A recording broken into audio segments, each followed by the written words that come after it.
Hello friend, नमस्ते, प्रणाम। मैं आप लोगों को एक देवी गीत सुना रही हूँ। अगर आप लोगों को अच्छा लगेगा तो लाइक, शेयर, कमेंट, सब्सक्राइब जरूर करना और प्लीज कमेंट करके बताना कि हमारी गीत आप लोगों को कैसी लगती है। आवे के पड़ी हो मैया, आवे के पड़ी, आवे के पड़ी हो मैया, आवे के पड़ी मैया जो हिला डगरिया आज आवे के पड़ी, मैया जो हिला डगरिया आज आवे के पड़ी। आंधरा के आँख देलू कोढ़ियन के काया, आंधरन के आँख देलू कोढ़ियन के काया, केतनन के बर देलू केतनन के घर मोह माया, केतनन के बर देलू केतनन के घर मोह माया।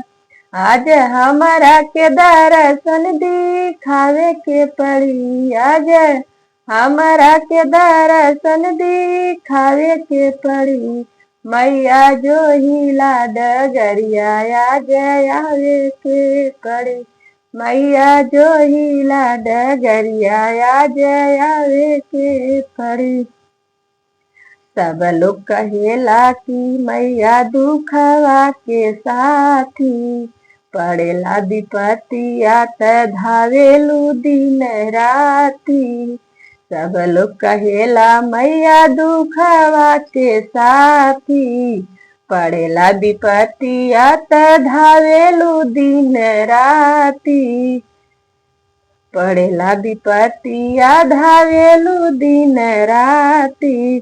कैले बाटू जवन वादानी भावे के पड़ी, कैले बाटू जवन वादानी भावे के पड़ी, मैया जो हिला डगरिया आज आवे के पड़ी, मैया जो हिला डगरिया आज आवे के पड़ी।